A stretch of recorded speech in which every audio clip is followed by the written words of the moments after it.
Okay, yesterday we were, let's get going because we don't have much time. But before I start, Prashant, do you think people will come on Saturday Yes, sir. at 1 o'clock? That's the time that is convenient for you, no? Yes, sir. Will people come? Or will it be just you and me? I'll ask sir. Praveen will come anyhow. Hmm. I'll ask Rakesh and a few students, sir. And Okay, I'll message you. okay, do that. Right. So we'll get going. We were talking about Plato. We were talking about his epistemology, and I was also talking about the various influences that are there on him. And in his epistemology, I told you that the ideal is the real. Okay, so if we are looking at that, we will come to that point in a little bit. What I would want you to do is that I want you to understand that Plato's approach to understanding philosophy is mathematical, or it is geometrical, because the Greeks were not very this thing in numbers. And he uses a model which is called the deductive model. And the deductive model is also a syllogistic model. A syllogism, Syllogism. A syllogism is something that has to be understood as three-stage logic. Okay, in there is an equivalent of that even in India. Uh, in India, it's called Tripada Tarka.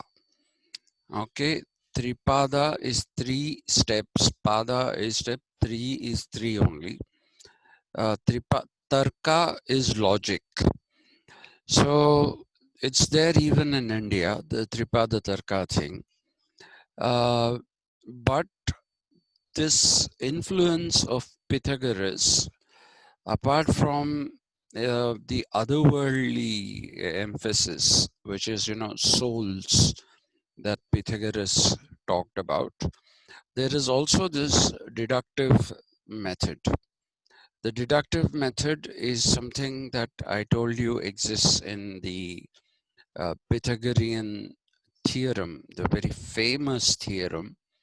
I think you people didn't do geometry in your 10th class. Did any of you do geometry in your 10th, ninth class? Yes, sir. We have Pythagoras theorem. You did?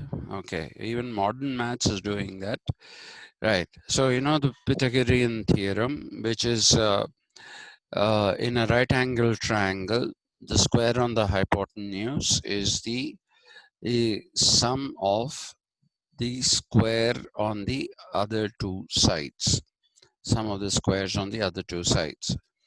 So then that becomes the hypothesis. Then you have what is called the data that is available to you. And then you go into the proof, right? And when you finished proving, once you finished proving, then you write QED, okay? Um, which is unfortunately taught to most people as quite easily done. There's nothing easily done about it. It's quod erat demonstrandum. That is what it means. Okay, which means we have demonstrated the veracity or the truth of the hypothesis. Okay, that is QED. Now, in the deductive method, you start with a generalization. Okay, you start with the idea that every right angle triangle I'm sticking to this particular example. Every right angled triangle is something which has a square, is one that has a square on the hypotenuse that is equal to the square on the other two sides. After you have demonstrated that, then you'll say this is a right angle triangle, and therefore you come back to the hypothesis as a proven thing. Right, so that is the deduction, to deduce abstractly. It is abstract because where is a triangle in front of you? Is there a triangle? Mathematical models are all, please remember, they are extremely abstract. Okay, and anything that involves a bit of mathematics in it has this deductive method in it, which is you begin with something which is very abstract. You begin with the abstract and then you come down to something which is concrete. For example, let us say if you see an empty plot of land, okay, you see just an empty plot of land, let us say it is 500 square yards. Now, typically, if you ask an architect to come and look at that plot of land and envision what can be built there, or even if you're building a house there, how can the house be built? How can it look aesthetically good? How can it have conveniences? So all those things you say you want in a house that is going to be built on that plot of land. Now, what the architect does, he imagines abstractly in his mind, he creates a picture. He creates a picture of what kind of a house can come up there. Okay, if it's a perfect square kind of a plot, then he'll envision a certain kind of a house. If it is a zigzagging plot, where it is wide in the front and narrow at the back, then he'll have to think about something that fits into that. All this he's doing mathematically. And when it comes to the actual construction of the building itself, people will mathematically calculate how much weight can that house take. Suppose you say, I want a 5-storied house in a 500 square yard land. You can't have a 5-storied house according to the floor space index. So let's say 4 stories. So then you have to calculate how deep the foundation should be, how thick the pillars should be, because now people don't construct walls. Now old houses have wall construction, which is you construct a wall and on that you construct another wall. Now instead of that, what people do is they put pillars and in the 4 corners, and depending upon the necessity, and the roof is pretty thick, the roof for one floor becomes the floor of another floor. So that will be pretty thick. So they will measure how it can be and how it will look, and a blueprint is prepared and shown in the form of a drawing to the person who's proposing to build the house. And once that person okays it, then you go ahead and build a house. So what does that indicate? That through your abstract thought, okay, through your abstract thought, abstract is where there is no material or matter involved. There's no matter there, there's no concrete, there's no digging, nothing. Just an empty plot of land, and you are basically trying to imagine what you can do there. What kind of a front elevation will look attractive, won't look ugly. So you can build a house on a plot of land by sheer imagination done through calculations, which are mathematical. And then when you build the floors and you design the interiors, you again abstractly imagine.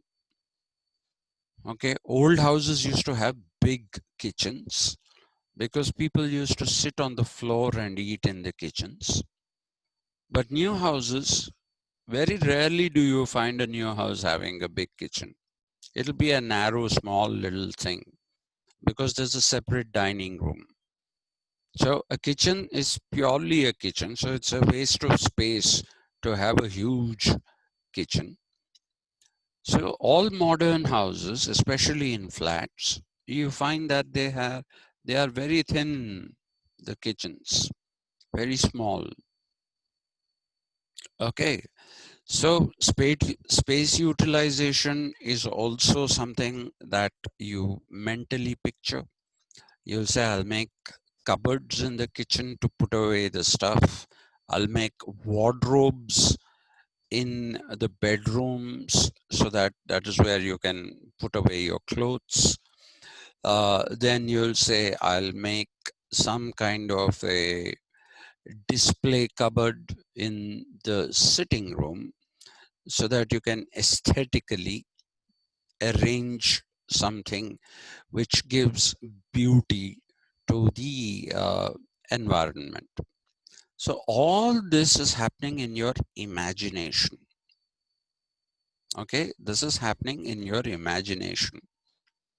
And it might be of pertinence here to draw your attention to the fact that the English poet Samuel Taylor Coleridge made a distinguishing uh, or rather he distinguished between what he called fancy and imagination. Fancy is a whim that has no basis in anything. Okay, you say something is whimsical. Whimsical is, you say, if you say, I want to set up 50 internet cafes when you don't have any money, for example, then that you'll say is fanciful thinking. Imagination, on the other hand, is your abstract thinking that can translate into reality because it takes into consideration how reality will be. Okay, so that is imagination.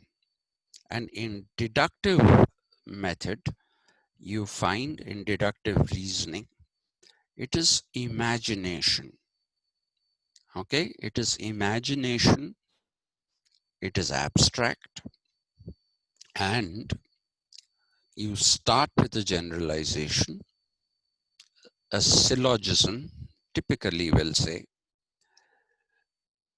a let's say all trees are green in color. This is green in color. So this is a tree. So you started off with a generalization, which is all trees are green in color. That's a generalization. Then you have come to one particular instance, which is green in color. And then you say, this is a tree. Okay. So this is a deductive method where you represent it as an inverted triangle, because the generalization is broad and you come to a narrow conclusion. That is the kind of thing that you will find Plato using. And you will see it when we talk about his system of justice, which is purely mathematical, moral, and not legal. We'll be talking about that. So please remember that this is the method he uses. This is the influence of Pythagoras. Apart from the theory of forms, which is souls, which is also an influence of Pythagoras. Now, he also uses a dialectical method. Now, I have called it a primitive or archaic. Archaic as in that which is no longer in use. He uses a dialectical method. And incidentally, if somebody tells you Marx talked about dialectical materialism, then which is what the syllabus in MA says, I didn't see the syllabus in BA. Marx never talked about dialectical materialism. It was Friedrich Engels who talked about dialectical materialism. Marx talked about historical materialism, which had the usage of the dialectic as a methodology. You know, I told you right in the beginning, please refer to those: rhetoric, dialectic, all those different forms of inquiry that were used by the ancient Greeks. Now, Plato used dialectics as his methodology for inquiry and for establishing proof. How does he do it? He does it basically through dialogue. But dialogue here is not just any dialogue. If you read the Republic, or if you read the dialogues of Plato, you will find Socrates is constantly asking questions. Okay? And these questions are asked in such a way where you can have only one of two kinds of questions, responses. You either say yes to it or you say no to it. Okay, that is the way the questioning is done. It is, for example, I ask you, how are you doing? In that questioning itself, there is an expectation of an answer. The answer is, could be one of two things. You will tell me I'm doing okay, or if you're feeling really good about life, you'll probably say, I'm fine, thank you. Or if for whatever reasons you're not feeling very good about life in general, if I say, how are you, which is what the Americans will say, it's basically the British will say, how do you do? So I think that how are you is better than how do you do, because then you say, how do I do what? That becomes another question that can come. You don't have to answer it uh, with an affirmative answer. You can counter question it. How do I do what? Okay, so how are you is fine. And I expect you to say either I'm okay or I'm fine, or maybe I'll expect you to say I'm not keeping well, I'm not doing very well, whatever. But I don't expect you to say, if I ask you, how are you? I don't expect you to say the TSRTC buses are not in a good condition. I wouldn't expect you to say something like that, right? So the process of questioning in itself, usually, even in our everyday conversations, is that which has already an expectation of a certain kind of response. Now, what Plato does in his dialogues is that he reduces the expectations only to one of two. And it is through the character of Socrates that he has these dialogues. Socrates is constantly talking to Anaxagoras and Protagoras and other kind of people. And here you will find that in most instances, Socrates draws responses in a particular fashion and proves to these people that they are wrong. Because I told you, Socrates' motto, very famous motto, was, I know that I don't know. And he wanted to prove to the other people also, the sophists especially, those who thought they knew.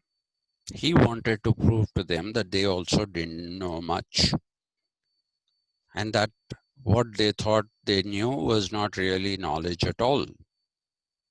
So Plato uses this form of dialogue, which is also a dialectical thing, because it draws you into a conversation.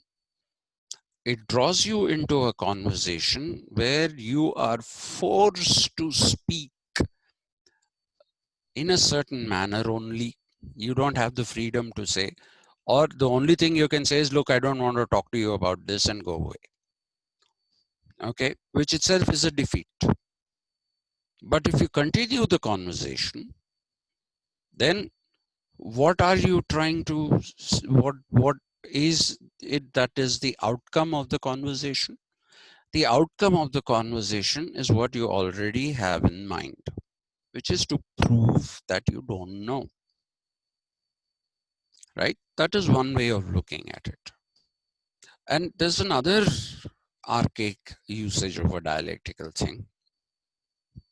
And this is something that I tell people when they say that they have to appear for an interview. Okay, I tell people, and this is something that I have done in my own life, and based on my own experience, I give this advice to people when they say I have to attend an interview for whatever. I tell them, if you want to do well in the interview, the first 2-3 questions that people ask you are always exploratory.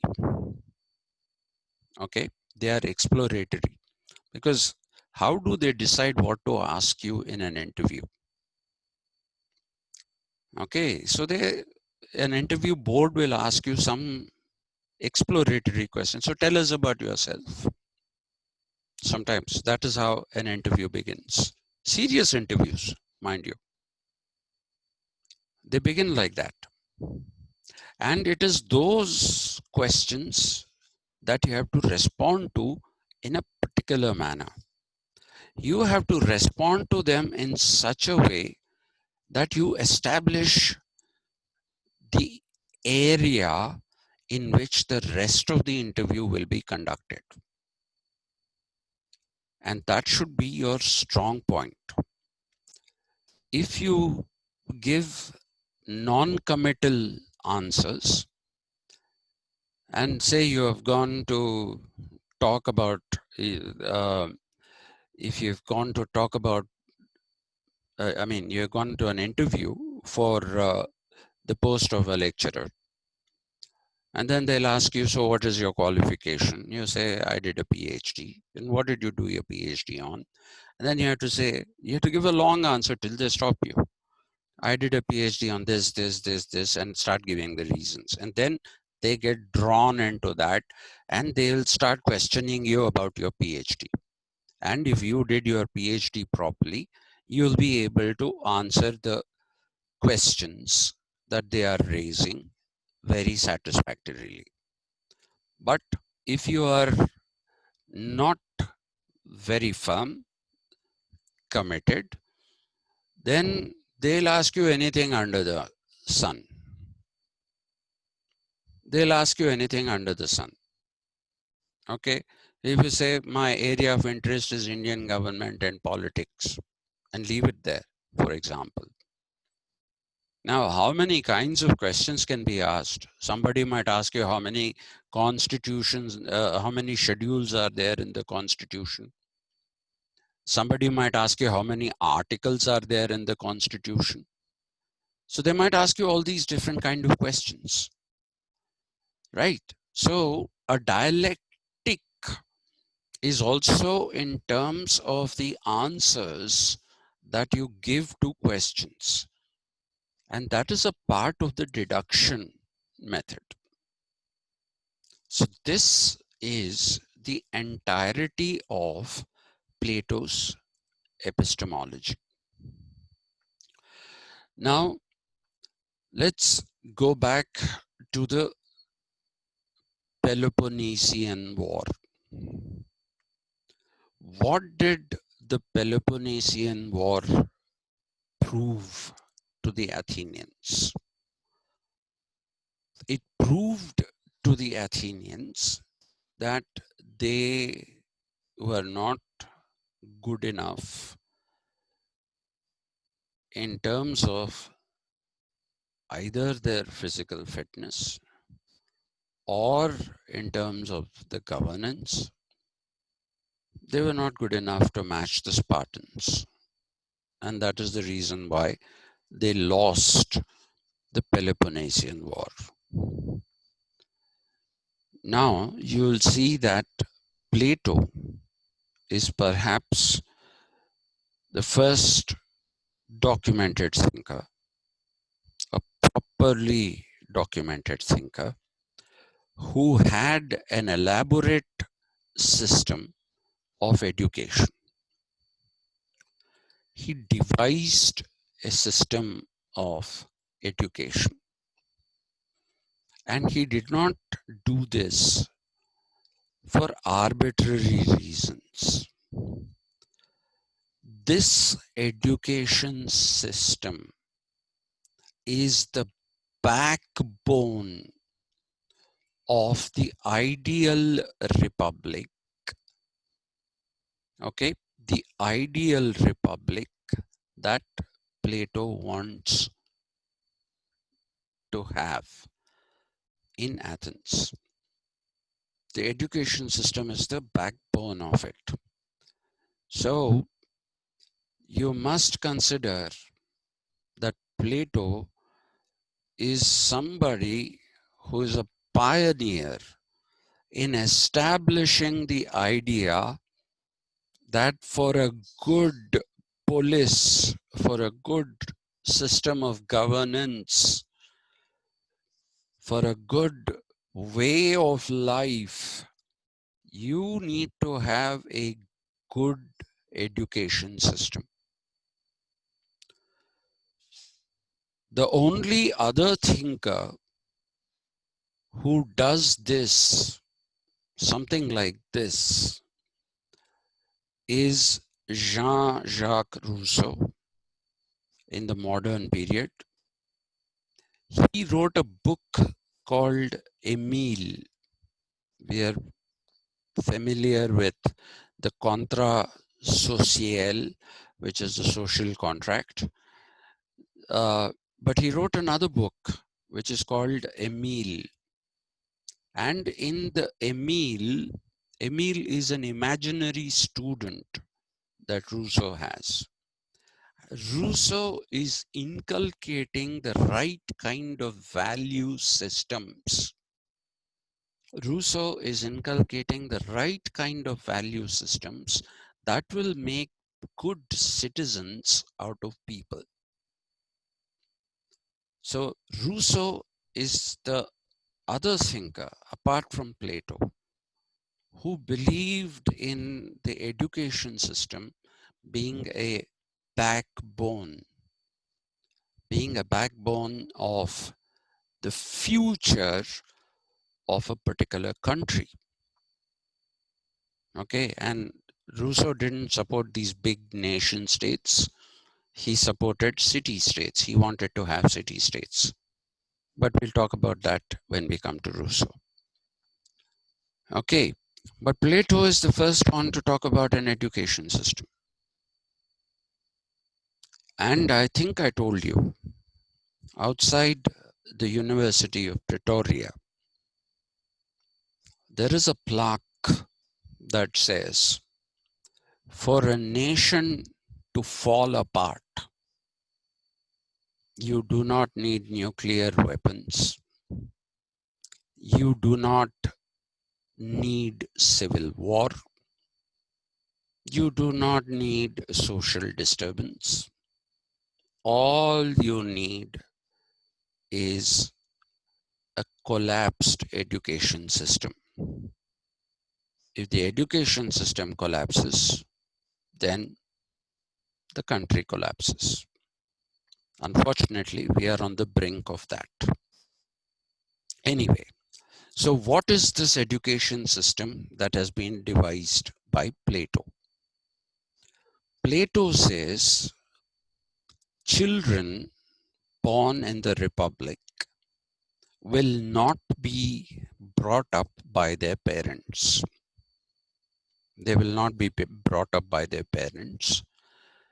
They will hand over the children to the police, to those who are governing the police, POLIS, to those who are governing the police. You hand over your children, okay? Or let's say those who are governing the Republic. These children will not know anything about who their parents are. Were they poor? Were they rich? They wouldn't know any of these things. They will all be brought up in the same fashion,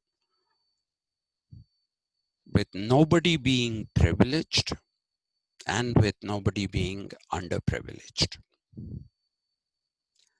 And Plato places primary emphasis on physical development, not mental development. Today, we send children to school at the age of 3 and say, start learning, start learning. And thanks to Narayana, Chaitanya, Sri Gayatri, you're crammed. You don't understand what is what. You're made to mug up answers. So if I wake you up in the middle of the night and say, in this particular chapter, what is the answer to question 374? You will give me the answer to that, but you don't know why that is the answer. So that's not the kind of thing. He's talking about physical fitness. So the first 20 years of the education system is something that is dedicated to physical education, which is nothing but, in those days, gymnastics and athletics. Okay, those were the Olympic sports, the original Olympic sports in the Greek period. Why? Because gymnastics and athletics require you to have the highest level of physical fitness. Not everybody can do gymnastics. Not everybody can do athletics. So that's why he gives a 20-year time period where the emphasis is upon gymnastics and athletics. At the end of 20 years, people have to pass an exam. They have to take an exam. Let's not say pass an exam. They have to take an exam. And when they take this examination, those who pass that particular examination go to the next level of education. Those who fail remain in the bottommost segment. People use the word class. Okay, it's not please don't use the word class, because class is an economic denomination. Okay, you classify people into classes depending upon the money they have. Some Indian thinkers have said that this is the caste system. It's not the caste system either. The caste system is, the way we know it, is something that is based in your parentage and your birth. It has nothing to do with your ability. Whereas in every step of the education system that Plato is proposing, you have ability. So those who have the ability will go to the next level, which is when education of the mind begins. There'll be a bit of it even in the first 20 years. It's not like there's no education in the first 20 years of the mind, but the primary emphasis is on physical education.